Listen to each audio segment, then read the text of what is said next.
Always follow the money. That's what I always say. You always follow the money. Yeah. This is Follow the Money with Mitch Moss and Pauly Howard on VSiN.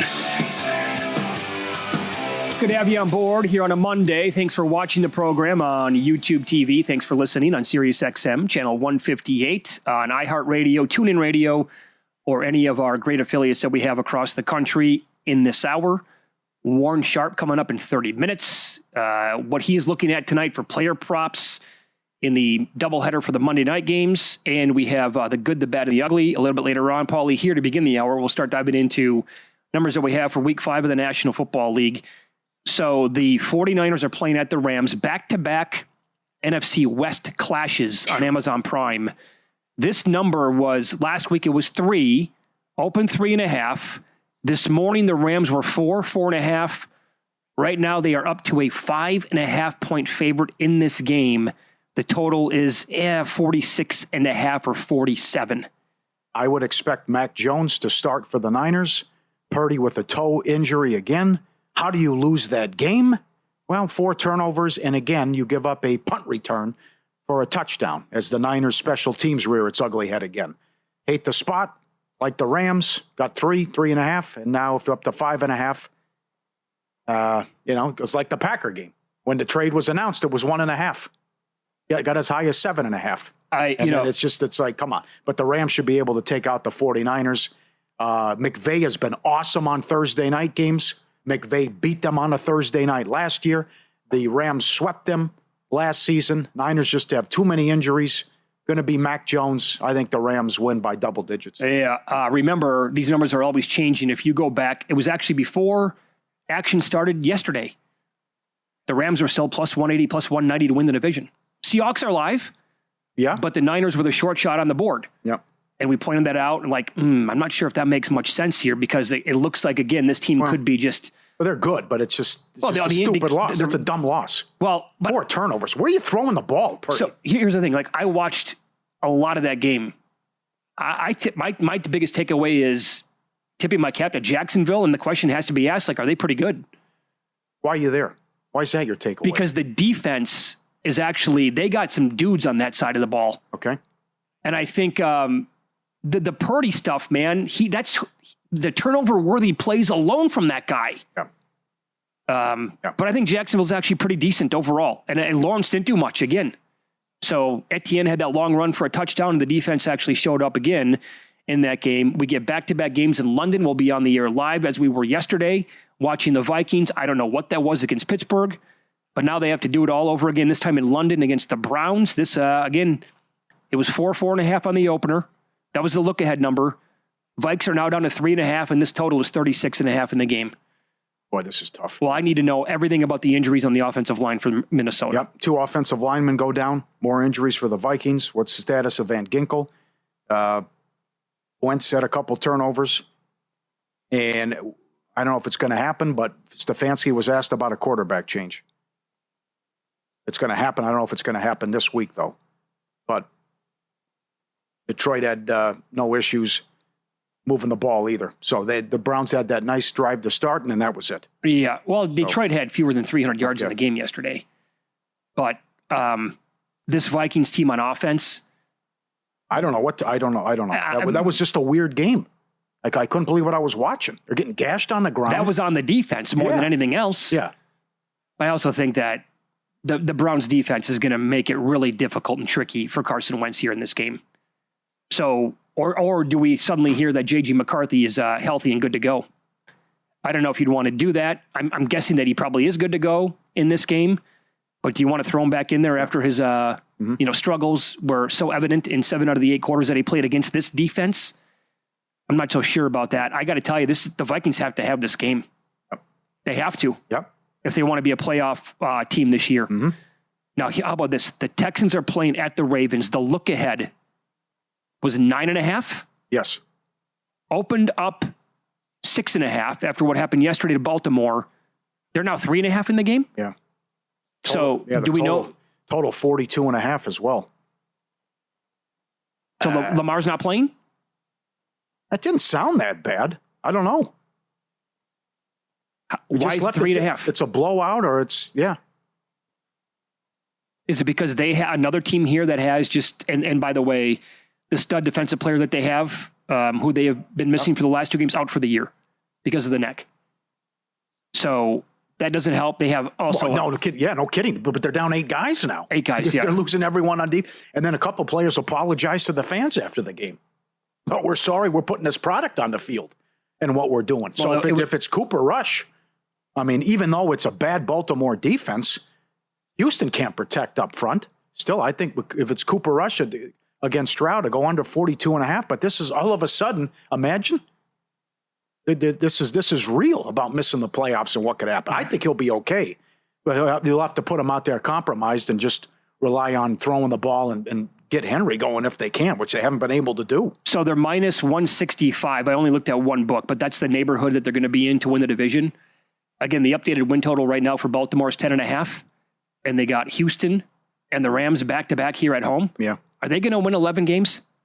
I mean, I loved this team, as did a zillion other people. Highest power-rated team in football before. Well, clearly that's not the case anymore. But also, things completely have to adjust. You have to adapt when a team has just call-less injuries. Mm-hmm. And that's going to be a major ding to a power rating number. And when you blow games, too. That's right. Yeah, sure. Yeah, how bad is week 1? The other thing is, if you get in there, it's an uphill climb. You got to do it on the road. You lost to the Chiefs. You lost to the Bills. There's more losses coming. Good luck. And here we go again, right? After the game yesterday, the team that you've had more fatigue on than they look great. Any other in any sport. Yep. The Chiefs now suddenly 2-2, and they looked awesome yesterday. Yep, Worthy was awesome as well. Absolutely. We'll touch on their game on Monday night coming up in a bit. Raiders at the Colts. How popular are we talking here with Indy and Survivor? They're 6.5. Very popular.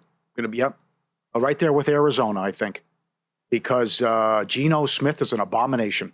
He's going to have to get yanked. The people who have him, well, I shouldn't say that because he might get, you're right, he might get yanked, but the people who have him 20-25 to 1 to lead the league in interceptions, it is just, you turn around, you cover your eyes. So where are you throwing the ball? Yep. I mean, now you get that performance from Genty, but he keeps, and then he has, what's his name, Thornton, your buddy? Yep. He has him wide open. He throws it at his feet, which if it's not a touchdown, it's at least down at the 1 yard line, but it was a poor throw. So I am just shocked how bad Geno Smith has been. And I would expect the Colts to move the ball, but it's just, the Raiders have weapons. They should be able to score. But this guy is going to turn it over every single game. Yeah, he's been an abomination so far. I thought about that during the game yesterday, and we know people who have huge numbers on him to lead the league in INTs. My first thought was, well, he's not going to play the full season. Yeah. And the other thing, too, a lot about the Michael Myers stance and Halloween, whatever he did at college, they played the Bears. That's the other thing. I mean, it's easy to run against the Bears and move the ball. Oh, no. I mean, Genty, again, is the short shot to win Offensive Rookie of the Year. Yeah. Hello. There's a guy named Emeka Ibuka, 100 yards and a touchdown again yesterday. That's crazy. If the season ended today, he would win it unanimously. Okay. But, okay. This is tough. I got to take the points here. I respect them, no doubt. But this is not sustainable. How can the Eagles do this every week? Well, it's down to 3.5 now. Yeah. You go out second half, he doesn't complete a pass, and you win the game? They had 200? They had 200 yards and 31 points. That's impossible. I know. They won the game again. Yeah, they did it again. Yep. How? I don't know. I don't like the A.J. Brown stuff either. You can't do this every time. I'm not happy. I only had 2 catches. Okay. I guess, I mean, what happens in that game if Baker Mayfield does it? You want to talk about a bad INT. Terrible throw. You can't make that throw, Baker. I love you, man. You can't make that throw. That's first and 10 at the 11-yard line. Yeah, I know they weren't moving the ball, but they also fell asleep, and defensively there were several breakdowns. You can't give up those big plays and bombs. I know. They almost blew that lead. But how did they get out to that big of a lead? Again, like Barkley didn't do anything. Well, Hurts didn't do anything. Well, I love them giving the middle finger to everybody too with what they're doing with the tush push now. That was beautiful. That was well designed, and they become even more difficult to defend. I got to ask are they good? Yeah, they're 20-1 in their last 21. Yeah, yes. they haven't lost a game in a year. Yeah, they find ways to win. Yeah, so that's what you just say about them. Yes, they do nothing. It's not sustainable. No, that's what I'm saying. It reminds me of 2 years ago when they were 10-1. Right. Yeah. But then you had the locker room issues, and the season fell apart, and they went to Tampa. And they have a very difficult schedule coming up. Uh-huh. Dolphins are a 1.5 point favorite at the Panthers. God. Oh boy, punt. Yeah. Let me see what happens tonight. I don't mind Carolina at home though. They're a completely different team. Bryce Young's now 1-16 on the road. It's a week-to-week league. All you have to do is look at Carolina in the last couple of weeks. Now look at this one. Look at this. Can you believe it? I'm stoked for this game. Are you? The Giants were 2.5. Now the Saints are favored. So, they opened up pick, went all the way up to a 2.5-point favorite, then back to pick, then Saints favored, and then at one spot right now, still the Giants are like 1.5. They didn't do anything in the game yesterday. No, I know. I can't believe the Chargers lost that game. Neither can the 700-plus who had them in Circus Survivor. Yeah, but you lose Neighbors for the season. And again, it should be a big dose of Scatterboo and have Dart run the ball. But the defense was great as well. So you're going to get that push. And the defense was great. And I just have to say, give me the Giants. Rattler 0-10. He's got to find a way to do it. They hung in there. They were tough. But I think the Giants are going to get it done. You know what? There is a clear difference, in my opinion, between teams like Tennessee and the Saints. The Saints do not quit. Yeah, I was going to say that. Right? They were in that game pretty much the entire time yesterday with a chance to take the lead late. Yeah. Hasn't been the case with the Titans. No. First Bet and VSiN have teamed up with a special offer. Open and deposit a new First Bet account and get up to $250 sign-up bonus with promo code VSiN250 and place $100 in wagers with your first 30 days. And you'll unlock a full year of VSiN Pro, $240 value.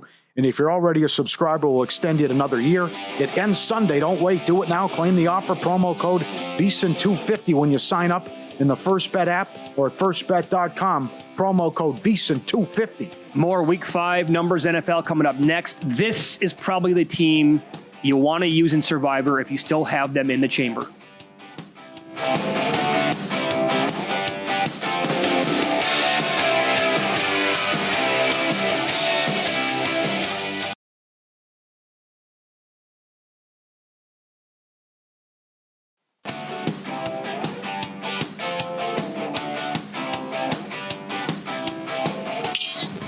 This is Follow the Money on VSiN. Welcome back. We're live in Vegas, Circa Resort and Casino. Moving along here on a Monday as we continue with Week 5 numbers in the National Football League. The Cowboys, again, who played in that absolutely bonkers game last night, a 40-40 tie against Green Bay. They go on the road and play the Jets. We'll see what they look like tonight. Justin Fields again, starting quarterback for New York. The Cowboys, 2.5-point favorites here. This is a key number here with totals, 47. And you can look and find like 46.5, 47, and 47.5 at various books. The number one offense in football, more than 400 yards per game. The worst defense in football, more than 425 yards allowed per game. And Jordan Love and that offense did whatever they wanted last night, but the defense just did not show up for Green Bay. Yep. And that was, by the way, without CeeDee Lamb. Pickens looked amazing last night. He did. I love the tweet, too. Teams with 40-plus points and no turnovers were 300-0 at home in the Super Bowl era. Now Dallas gets the tie there with what happened. But nothing's going to change. I don't know what Eberflus is running. Guys are wide open. The Dobbs touchdowns are just ridiculous. I know. The last one, it's like, how easy can that be? Third down, here we go. Okay, wide open, easy. No problem. But well, how about this? On the Sunday morning show, the guy we're talking to in 15 minutes, Warren Sharp, he comes on twice. Oh, that was a good And break. he gives out different angles and perspective. And it's awesome stuff, like every single time. He said his favorite bet of the day was Matthew Golden to go over with the longest reception. That pass would have been completed to two different Green Bay Packers last night. Two guys right there, right? That's what we're talking about, the Cowboys defense. Yeah, Tirico was shocked. No stops in this game. Should go over. I am a little scared, though, of Aubrey. Not to make the longest, I think is good, but if Dak's played well, and if they're going to move the ball like this, maybe it's no field goals and they're going to score touchdowns, and Schottenheimer's going to be more aggressive. Right. So I brought this up in the previous segment. Like the Colts going to be very popular in Survivor because they get the Raiders. However, they do host Tennessee in Week 8. The Titans this week on the road to play Arizona. Cardinals 9.5-point favorites. Like if you don't use Arizona here, you're probably, you're going to have to use them against Jacksonville in Week 12. Atlanta, Week 16? I don't think so. What's the front office and ownership waiting for? I have no idea. Stop calling plays, and then it got worse. You make the change, okay? The guy should be fired from this job and never get another head coaching job ever again. This is hard to do. They're 3-18 ATS under this guy. Oh, yeah. And one of the covers was ridiculous because Denver gave it to him, and you got the money if you bet Denver early. That's one of the covers. Held under 21 points again. They've been sacked 17 times. They've lost 10 in a row. Ward saying, we're play like ass again, and he's right. You're missing field goals. There isn't one positive here. No, they're catching. What's going on? And by the way, on top of that, Pauly, like the point spread is a great equalizer. They're not laying 10 points every game. How can this be? They're getting How can this be? Right? Every week, these numbers are huge. You also see how important coaching is, and you're just going to waste year one with the number one overall pick because he's surrounded by bad coaching. Look what happened with Daniels. He's in a great situation with Quinn and Kingsbury. Ward is stuck in this situation. Yeah, I'm glad you brought that up. I never thought about that until right now. It does feel a little bit like Urban Meyer year one of Trevor Lawrence. Yeah. And you knew it. You knew it was a terrible hire the second they announced it, and you're like, this is not going to go well. And it was worse than we actually anticipated. And it was a total throwaway year, his rookie season, as a result. And that's what we're looking at right now with Tennessee. He is awful. But the team, too, I mean, that's Houston we're talking about. Now, the defense is obviously phenomenal, and that's the best unit in football, by the way. We can say that, I think, after 4 weeks. And so they're going to be, tough because their defense will keep them in games, but the offense is still nothing to write home about. But they maybe found something here with the rookie Woody Marks. That's right. I was just going to say that. Mm-hmm. How about Marks? Great game for him. Yeah, they got the running game going. Sure. Yes. Okay, so the Buccaneers are playing at Seattle. Todd Bowles basically told the media today, I've lost count of how many guys who have to go get an MRI. I love Seattle if Darnold plays clean football. There's just too many injuries here. And Bucky Irving's the latest. Yeah. So many guys that are going down every week. I think Seattle's good. Okay. I think Tampa Bay, fully healthy, is really good. Yes, but they're far from anywhere being in that conversation. Come on now. Look at Tampa's team if everyone's healthy. I agree. Look at those weapons. Yeah. Now that you have the stud of Ibuka and Otten and Shepard and Evans and Godwin. How are you going to slow that down? That's right. But it's just you got to get McMillan. You got to get everyone on the field. And they are, I mean, here's the thing, right? Typically we have at least a team who, my God, it's a faucet that won't stop with the injuries. Mm-hmm. We have several teams only 4 weeks into the season. We're like, can they do anything here? Are they going to just make trades? Are they going to call up guys from the practice squad what are they going to do? Because multiple teams are losing guys left and right. And I don't think it's usually like that, like this many teams. So, and by the way, Seattle, extra rest. Oh, yeah. Back home, waiting for a long time. Tampa, all the way across the country. This was, on paper, a great game before the season started, but the Lions are 8.5 at the Bengals. Well, it's a big opportunity here for Browning. What does he look like? Can he play clean football? Can we see the guy from a couple years ago that almost led him to the playoffs and they won 9 games? Because if he stinks up the joint again, maybe they make this trade for Russell Wilson or they try to get a deal done. So it's very important for Browning, and it's also important with what you're going to do in this game coming up. Because if they struggle offensively and he's, turning it over again, I can't put all of that on him last week. But this is just, I can't believe this point spread if you would have told me in August that this would be the point spread when these teams met. And now think about this schedule spot. Detroit played at home in the early window yesterday.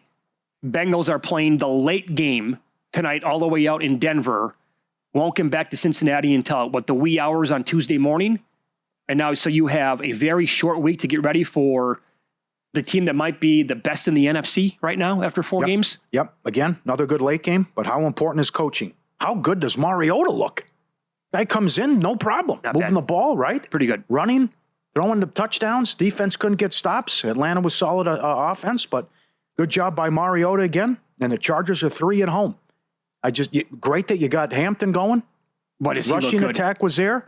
Just a weird loss. But you know what? I don't know. I didn't have the sound on.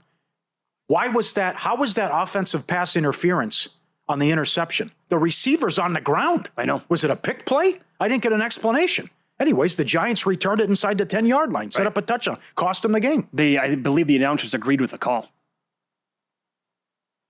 I had the volume. I don't understand. I missed it. I'm like, how is that OPI? What the guy's on the ground for Los Angeles. What happened? Now, the Chargers here are really going to be up against it because Joe Alt left the game yesterday. Right. High ankle sprain, it looks like. So more bad news. Yep. So that's going to be their two starting tackles before the season started, Alt and Slater. And one of the reasons why it was considered one of the best O-lines in football. Both guys gone. Becton hurt as well. Mama. They should be able to move it, though. If Atlanta can look like that, Herbert should be able to pick them apart. Well, again, look at the weapons here. Yep. Johnston, that dude is awesome. Mm-hmm. He's the drops again, forget about it. He's coming on and having a great year this year. McConkey's really good.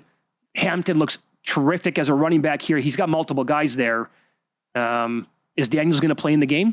I would assume yes. He should be back. For this one? Yeah. I would lean Washington in the game. Really? Yeah, I would. Okay. I'm scared about the offensive line injuries here for the Chargers. That's fine. Sunday Night Football, Patriots are at the Bills. Bills about 8.5. Look ahead was double digits. Yeah. There's 11.5s out there, right? Yeah. Well, yeah, they were. I understand what Vrabel said. When we don't beat ourselves, we got a good football team. I will also say you played Carolina and again Bryce Young, and they're lousy on the road, and it's been that way for years. So, great job. I know you should have beat the Steelers, but I don't see it. I think the Bills just took the Saints lightly, and the Bills knew they could just screw around, get out of here with a win, and the Bills were focused on this game on Sunday night. I think the Bills by double digits. And then the Monday night game, are we talking about another Bills-Chiefs playoff game, maybe AFC title game, go to the Super Bowl? Don't do that to me. Don't do that to me. I know I was recently saying Chiefs are going to miss the playoff. I don't want to overreact, but Chiefs are going to miss the playoffs. They got people back. They got Worthy back. They're going to get Rice back. Here they come. I'm so... The other thing, Lamar Jackson can't beat Mahomes. I'm just so down on Baltimore. I'm so down. I'm so disappointed in that team. You got to be down on Harbaugh, too. I am. You know what? People in that area are saying it's time for him to go. Absolutely. That's fine. Yeah. I thought that was very interesting what happened at the end of the Pittsburgh game. That's why Tomlin is so polarizing. 4th and an inch. The game's over if you get it. Nah, I'm going to punt. I'm going to punt. It worked out for him. I know. But that's why and what's with the run on the 3-yard line? What are you doing? 4th and goal from the 3. Just run the ball. I don't recall that part. Yeah. I don't recall that. 4th and goal from the 3. The Vikings stopped them. That's why Tomlin's so polarizing right there. Yes, he wins. Doesn't have the losing record, but that was infuriating to watch if you're a Steeler fan, how that game ended. Well, there you go. It's the Chiefs voodoo along with the Steelers voodoo. Fake cappers are everywhere lying about their records and scamming bettors. For the first time, a real solution. Juice Reel. The only way to sell picks is to prove you can win, and the only picks you can buy are from verified bettors with real results. Juice Reel, REEL. Tail proven winners or get paid when others tail you. Get it, Juice Reel. Warren Sharp on the program next.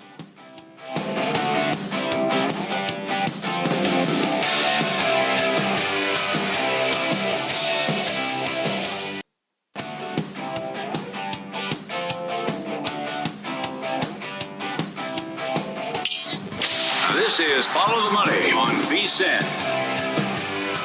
We'll dive into another angle tonight for the Monday Night Football doubleheader coming up here in a few moments as Warren Sharp joins the program now, as he does every Monday during the football season.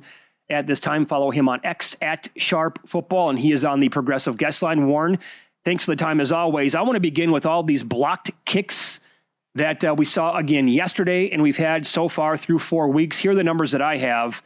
15 block kicks on the year. We had 9 at this time last season. 11 field goals have been blocked, and 4 punts have been blocked. Do you have any theory as to why this is happening and if it will continue? Yeah, I got 2 theories. The first one relates to, and my records, I'm showing that this is the most blocked kicks through week 4 that we have had since at least 2000. And there's still 2 games left to be played in terms of field goals, extra points, etc. I think teams, in studying how to slow down the Eagles' tush push, have started focusing more on what the snapper is doing with the ball and when they're moving it. And after the game with the Raiders and the Bears were telling the media that their own long snapper studied the long snapper of the Raiders, and every time before he was about to snap it, he would turn the ball just a little bit. And so they got that tell, and they were able to jump it a little bit a couple times earlier, almost blocked it, and finally got it on this last one. So the centers and the long snappers specifically have to figure out ways to get less predictable with what they're doing. But the other big thing I found, guys, this is my speculation, is that we are seeing the kickers now being able to prep the footballs that they use, the K balls, longer time. That's why they're able to kick from deeper, because these balls are more worn in by the time they get to go out there. They're not just like plastic balls, like some of these harder balls that they were kicking previously. Well, one of the issues is now they feel so good about their range, their distance, that they are only really focused on accuracy. And when you're thinking along those lines, think about it when you're standing back there behind the holder. You are going up and walking up to the football a little bit slower because you're mainly focused on accuracy, not so much power. You don't need to go as quick in your run up to the kick because you're going quicker when you need to get more power. They feel good about their power. They're worried about their accuracy. Well, now the issue is that progression is a little bit slower than what it's been in years past. And all that matters is a fraction of a second. How many times have we seen kicks last year, the year before, where there's somebody about to block it, but he's just barely a split second late and still goes through? Now some of those kicks are getting blocked because there's just a fraction of a second slower with the run up. So I think that there needs to be a little bit of improvement on the long snapper and a little bit of improvement on these kickers as they make the run up. If they're going to be as slow and as patient because all they're worried about is accuracy, they need to begin a little bit sooner, their process a little bit sooner after the snap occurs. But the offense needs to figure this out on the special team side of the ball. The defense has done their work. They've blocked some of these. They've figured out some tells and other strategies. Mm-hmm. Now it's on the offense to make some corrections, and those are a couple of things I think they could do. We got to respect the Eagles. They're the champs. This is incredible. They've won 20 of their last 21. But this is wild, not sustainable. How they doing this? Down 19 in the third quarter, they win. 200 yards, win. Don't complete a pass in the second half, win. You know, when the big four play and are healthy, they haven't lost since week 2 last year of Monday night against Atlanta. But what do you think about what Philly's doing here to be 4-0 and what's not happening with the offense? Yeah, exactly. There's no formula for success here. Everything, they have to figure out something new every single game. This is a team that's just coming up with ways to win, but they're not actually very good offensively. Here are some stats. They're averaging just 3.5 yards per carry on the ground offensively. That's number 29. Their passing offense ranks number 25 in success rate. They rank 29th in distance to go on third down and third down avoidance. They are number 1 defensively in the red zone, and they are number 2 offensively in the red zone. And that pretty much is what is saving them, aside from some of these other things like turnovers, like blocked kicks. Like you mentioned, they were going to lose to the Rams despite being down big in the first half. Then they block a couple of kicks, end up winning that game. They're up big. They block a punt last week against the Tampa Bay Buccaneers. They're just not a good offense right now, but this is a testament to how well this team is built, because they have enough players and enough depth that they know the more plays that are on the field, the more frequently they're going to have something go their way, even if it's not sustainable. I view this as actually a good thing for their future. Yeah, they probably should have lost at least one game at this point in time, and they're undefeated. But they're able to work through these issues, and they're going to be a lot better later on in the season as a result of it. They can't be much worse than they are right now. Number 29 in rushing, passing, third down distance to go. That red zone efficiency will regress, but I expect some of their other markers where they're bottom 5 in the NFL to improve to try to help save this team in the future. But it's definitely a hard team to beat. You got to kill them twice. You can't just try to kill them once. They got another life in them, basically. Yeah, well said. And potentially scary if they get all this stuff, if and when they get that all corrected. I watched a lot of the Jacksonville Niners game yesterday. I thought they looked pretty good. Like, I think they got some dudes on defense. Look, like you, I'm not the biggest Trevor Lawrence fan of the planet at all, but they're 3-1. Nice win yesterday on the road against San Francisco. What did you notice from them? What have you noticed through 4 games? And do you think they're good?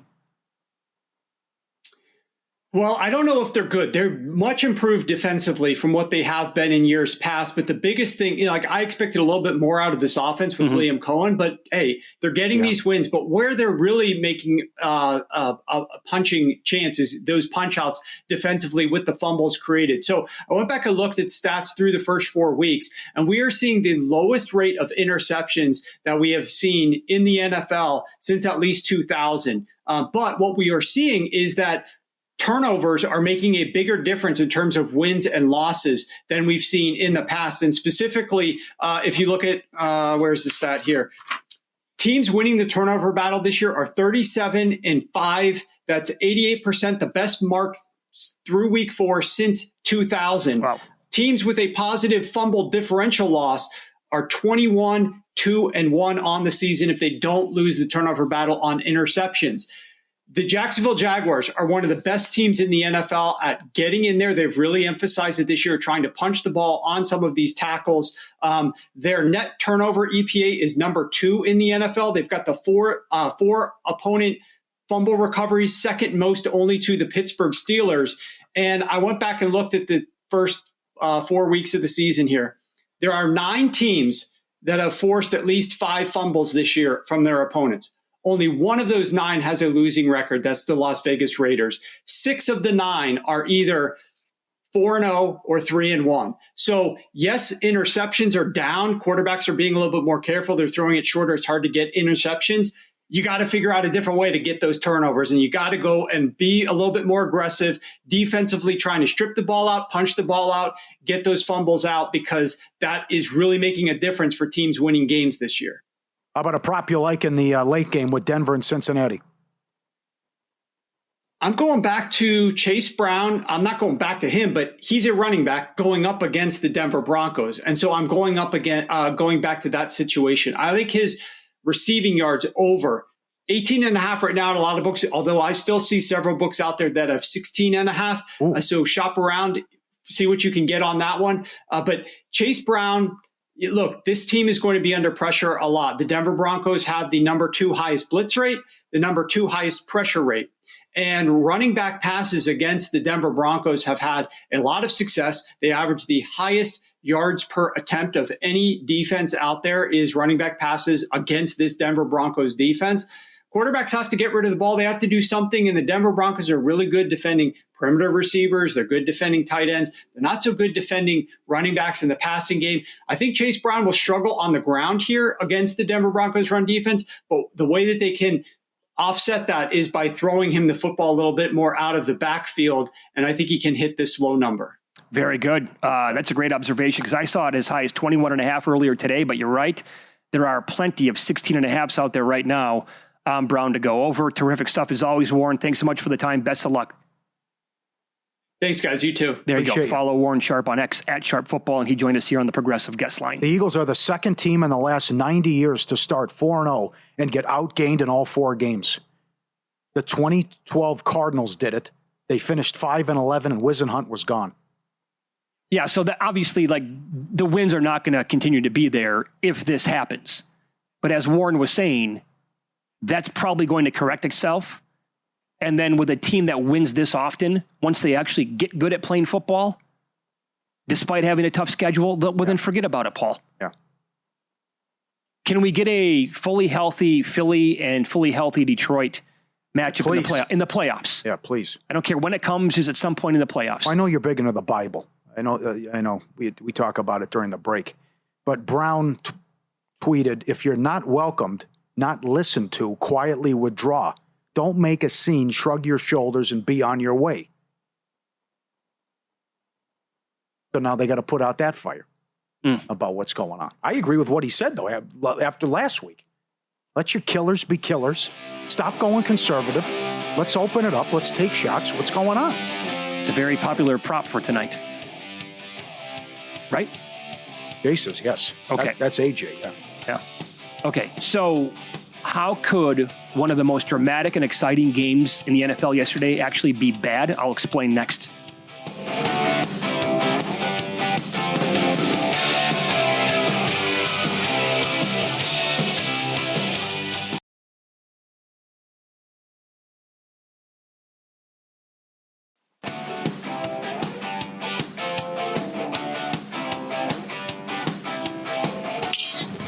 This is Follow the Money on VSiN. The good.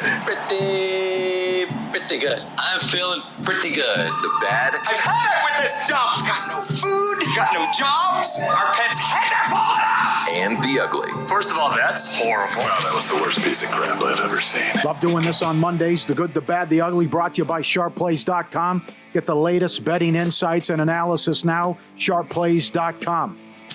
All right. I have to put the Lions on the list. Yes. 3 straight games like this. Again, they did not have like a zillion yards yesterday. They had 277, 16 first downs, but a 34-10 win. I get the competition, but that's still the Browns defense we're talking about. 3 more sacks on defense. If that side of the ball can stay healthy, 3 takeaways, and to boot, the combination of Gibbs and Amon-Ra St. Brown, the running back, wide receiver, I mean, that's elite, right? And I said it after the game against Baltimore. I'm totally okay now. I have no more questions about Ben Johnson not being the OC. Dan Campbell's the man.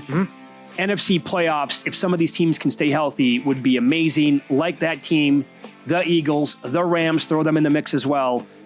So the Lions make my good list for the first time all year. Jackson Dart on the good, I understand. Only 111 yards passing yesterday.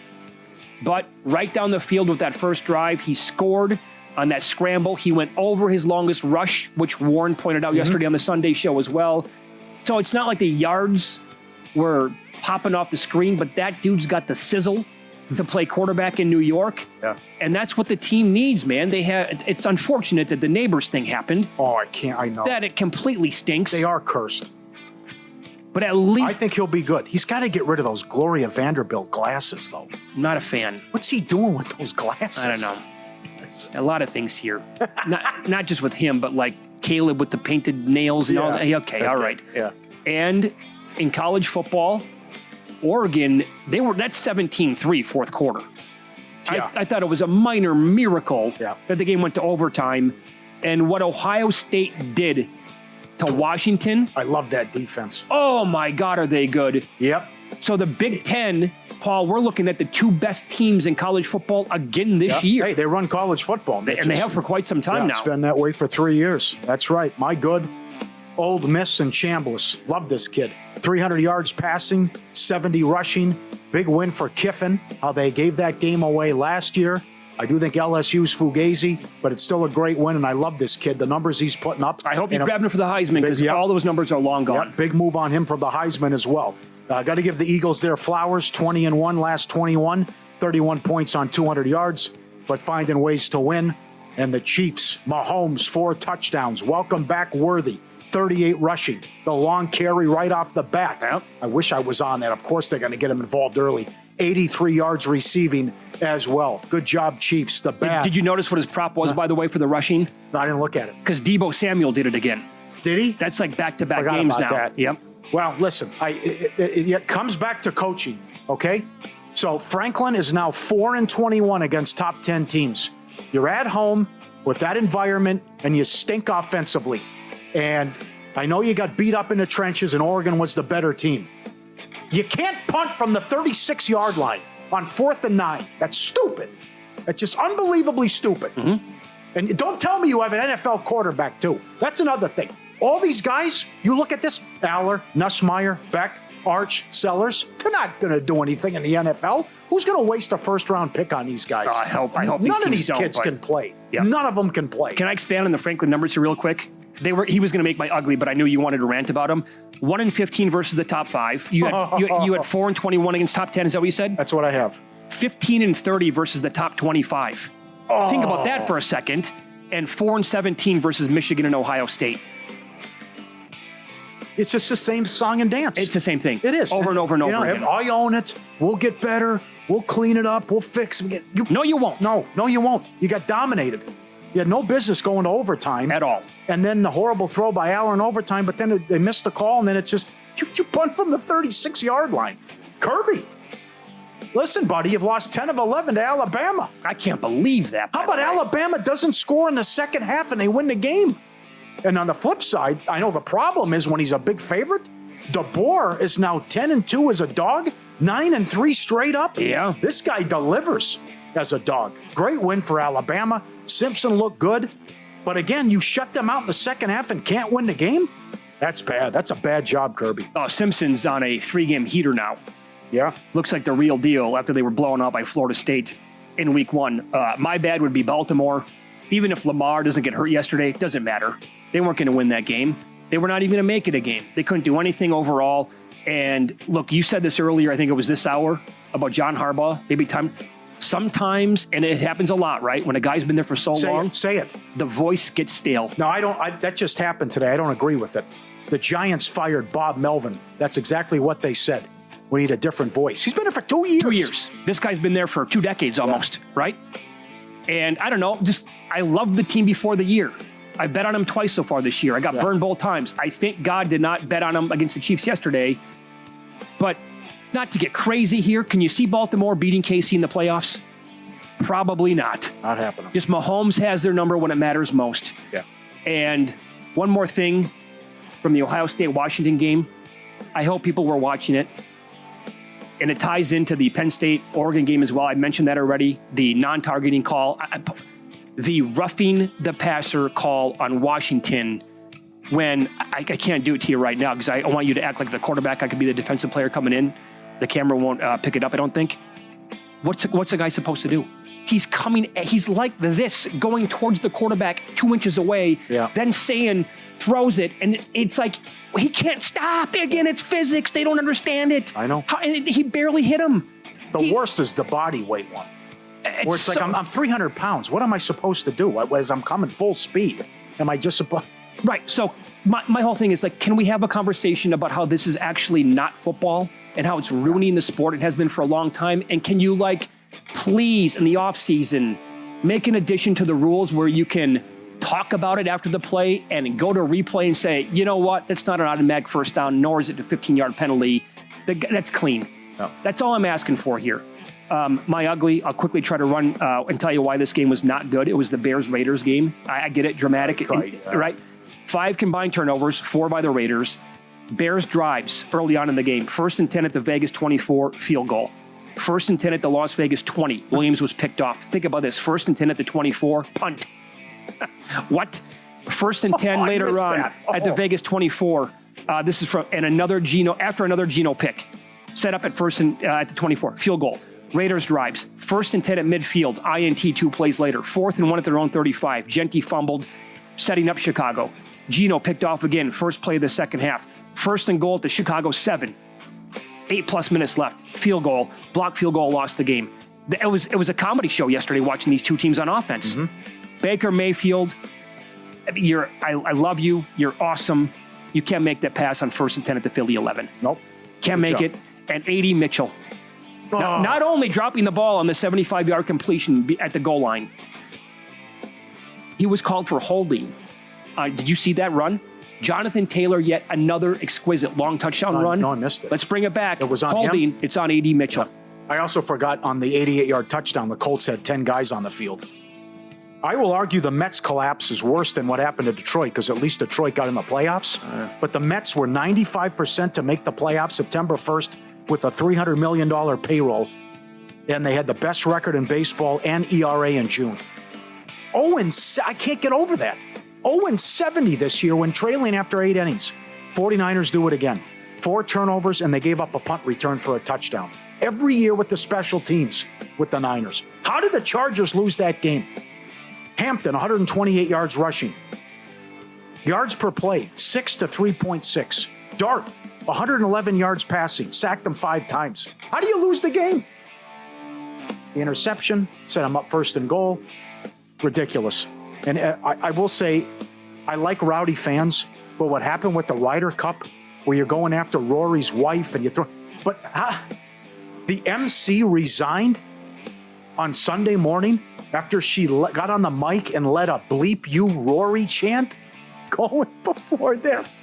I mean, these guys were out of control. It's also also a little goofy to me to watch golfers celebrate like they do. Or am I the only one? Yeah, it can be strange. I mean, they go absolutely nuts like they don't know how to celebrate. Yeah. It's the gentleman's game, though, right? Yeah. So I get that. Yeah. By the way, more of the, is it how the Chargers lose or how did the Giants win the game?